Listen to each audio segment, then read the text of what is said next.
자, 오늘은 투자 실습 세 번째인데, 지난주에 비해서 상황이 어떻게 바뀌었고, 그래서 투자를 어떻게 해야 되는지 하는데, 일단, 크리스, 뭐 사고 뭘 살 건지 결정했어?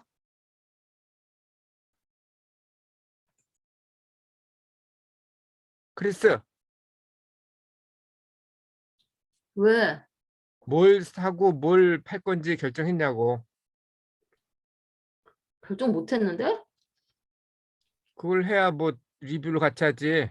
다음 주까지 당신이 하고, 알려줘. 당신이 알려줘. 그건 본인이 판단을 해야지. 아니, 일단, 어차피 내가 판단을 해도 내 돈은, 난 돈이 하나도 없어. 투자도 못 하니까 당신이 알려줘. 그럼 하지 말든지. 못하러 공부를 해. 아니, 나 사고 싶은 거 있어. 그 어쨌든 그냥 뭐 사고 싶다가 아니고 왜 얼마에 사고 싶다 이걸 하고 어쨌든 지난주에 비교해서 바뀐 거를 리뷰를 하고 그다음에 녹화를 끝내고 실제 상황 사고 파는 거에 대해서 할 거니까 일단 버크셔 분기 실적 2, 4분기 께 나왔는데 어, 그게 버크셔 분기 실적이 뭔데? 버크셔 해더웨이라고 워런 버핏이 회사가 있어.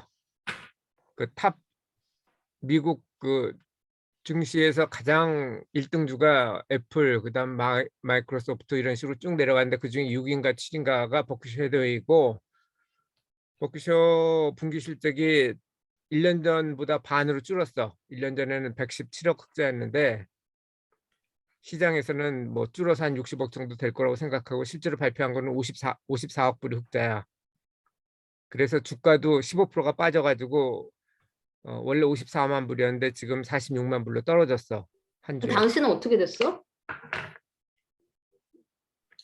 일단 듣고 얘기해. 그 주요 원인은 직영 사업 수익은 늘었어. 1년 전보다 16% 늘었는데 주식 투자 작년에는 50억 불 수익이었는데 올해는 16억 불 손실이었어. 그러니까 66억 불 정도가 준 거지 작년에 비하면. 그리고 포트 변경한 거는 석유회사 쉐브론 비중을 원래 45억 불 갖고 있었는데 그거를 5배 정도 늘려서 260억으로 늘렸고 차액거래 비중을 확대했어. 차익거래 비중 저번에 얘기한 거 있었지? 여기 보면 단기 차익거래 ATVI에 대해서 그 이거를 샀었다고 전주에 샀다고 발표했을 때 70불이었는데 지금 10% 올라서 77불이 됐어. 이게 마이크로소프트가 95불에 인수 제한을 했기 때문에 지금 사도 한 20% 정도는 남아. 지난주에 샀으면 30% 정도가 남았을 거고. 어쨌든 어, 지금 버핏이 하는 거는 시장이 별로 안 좋다고 생각하기 때문에 단기 차익 거래 쪽을 하고 있고 장기 투자는 HP를 했고 이건 저번에 설명했으니까 안 할 거고 그리고 미국 주식 지금 넷플릭스 같은 경우 74%가 빠졌어. 페북 50%가 빠졌고 반토막 난 거지. 아마존은 42% 빠졌고 구글은 25%가 빠졌고 마이크로소프트는 22% 빠졌고 마이크로소프트는 2등주야. 내가 2등주 팔아야지 1등주로 갔다 그랬지. 그래서 1등주 애플은 20%가 빠졌어. 버크셔는 15%만 빠졌고. 자, 여기서 보면 애플이 빠진 게 대충 그 장기 국채 빠진 거랑 똑같아. 장기 국채가 20% 빠졌지. 밑에 보면. 내가 가지고 있는 것 중에 물가 연동 국채는 5%가 빠졌지만 물가만큼은 상승이 하니까. 근데 장기 국채는 어, 금리 오르면 빠지지. 애플 빠진 게 장기 국채 빠진 만큼 빠진 거야. 금리 영향이 그만큼 됐다는 거고. 나머지 뭐 넷플릭스 뭐 4분의 3, 4분의 1 토막 난 거는 성장주였기 때문에 그런 거고 애플이나 마이크로소프트는 성장주가 아니야. 이거는 가치주에 해당해. 그래서 그냥 물가만큼 빠진 거라고 아직 국채만큼 빠진 거라고 보면 될 거고 그거에 비해서 배당주는 11%만 빠졌어. 에너지주는 아까 버핏이 에너지주 5배로 늘렸다고 그랬지?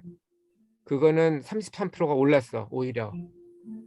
나는 뭐 조금 올랐는데 조금 오른 이유는 배당주를 주로 갖고 있고 에너지주를 갖고 있어서 S오일이라든지 아니면 물자, 원자재주, 포스코라든지 아니면 엑센 모바일 같은 경우를 갖고 있었는데 엑센 모바일 같은 경우 거의 2배 올랐지.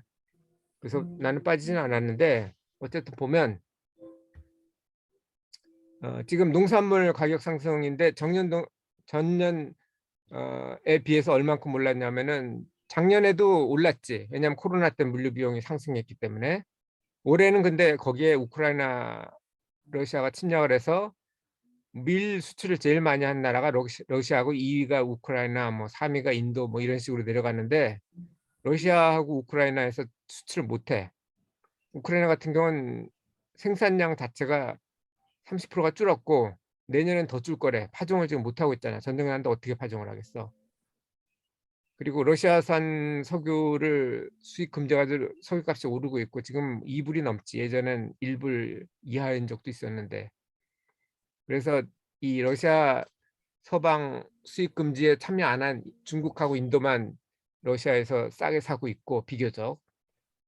그리고 인도하고 인도네시아 같은 데서 식량 수출 금지했어. 팜유 수출 금지하고 밀가루 밀 수출 금지하고 그래가지고 아마 더 오를 가능성이 커.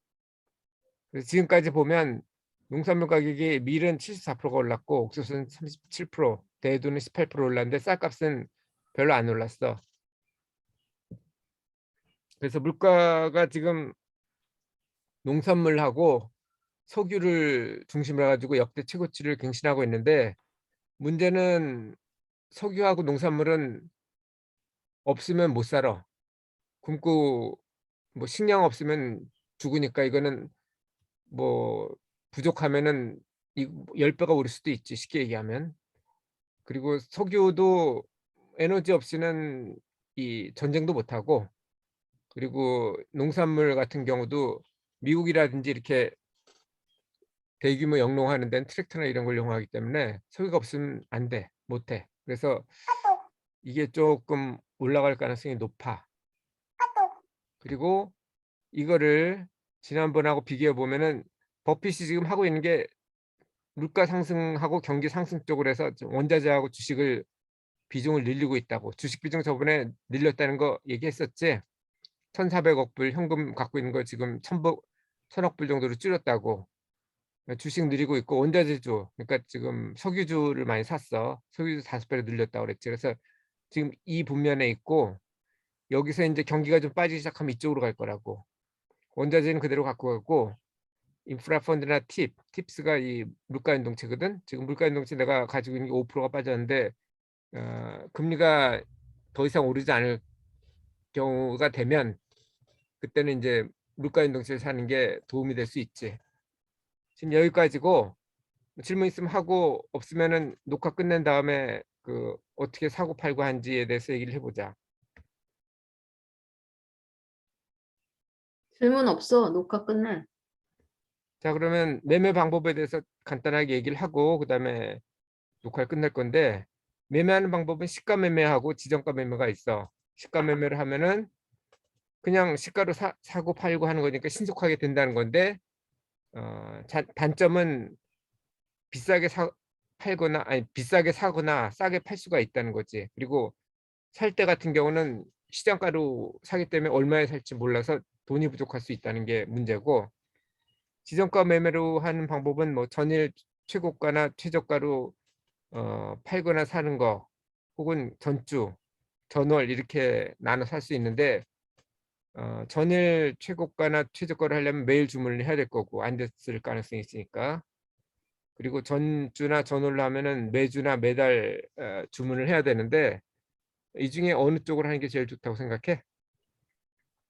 전주가 제일 낫겠지. 전주로 하면 평상시에는 박스권일 때는 최근 일주일 동안 최고가나 최저가를 가지고서 팔거나 사면 돼. 근데 지금은 주가 이게 버크셔 해더웨이 주가인데 이게 한 달 동안 쭉 떨어지고 있지. 이럴 때는 일주일 최고가로 팔려고 그러면 팔릴까? 그럼 매일매일로 해야 된다고? 아니면 한 달로 해야 된다고? 그러니까 이거 상황에 따라 좀 다른데 그냥 일반적인 경우에는 일주일 최고가로 팔고 일주일 최저가로 사면 돼. 근데 어, 이렇게 계속 빠지고 있거나 계속 오르고 있을 때는 그렇게 하면 좀 곤란하겠지. 그래서 그 주기를 이 일주일에서 하루 정도로 줄일 필요가 있지. 예를 들면 하루 같은 경우는 예를 들어서 이게 최고가가 얼마였었냐면은 자 46만 8천 불이었다고 어제. 근데 그저께 거로 보면 여기 보면 46만 2천 불. 뭐 여기서는 46만 2천 불이네 여기는. 이렇게 하면은 뭐 체결될 가능성이 5일 보는 것보다 1일 보면은 5배 정도 뭐 빠르다고 봐야 되겠지. 그래서 예를 들어서 살 게 있다. 예를 들어서 그 차익 거래 같은 거를 사야 되겠다 그러면은 뭐 5일 최고가나 최저가를 적용하는 게 아니고 전일 최저가나 최고가를 적용해도 되고 급히 돈이 필요하다 그러면 그냥 시장가로 팔든지 하면 되겠지. 근데 살 때는 그렇게 하면 안 돼. 살 때는 돈이 모자랄지는 모르기 때문에 살 때는 절대로 시장가로 사면 안 돼. 자, 그러면 질문 엄구를 하고 그럼 이제 살 땐 시장가로 안 사? 뭐로 사? 지저가로 사면 되지. 신용가? 지정가. 지정가랑 신용 뭐가 다른데? 시장가가? 시저가는 그냥 시장에서 거래된 가격으로 사거나 팔라는 얘기고 지정가는 예를 들어서 뭐 하루 전 최고가나 예를 들면 어제 최고가로 사고 싶다 그러면 팔고 싶다 그러면 46만 8천 불에 파는 거고 그렇게 해서 그 가격이 되면 팔리는 거고 아니면 못 파는 거고 살 때는 반대로 이때가 제일 쌌으니까 46만 2천 불에 사겠다 그래서 이하로 떨어지면 살 수 있는 거고 아니면 못 사는 거지. 자, 일단 그러면 녹화는 중지를 하고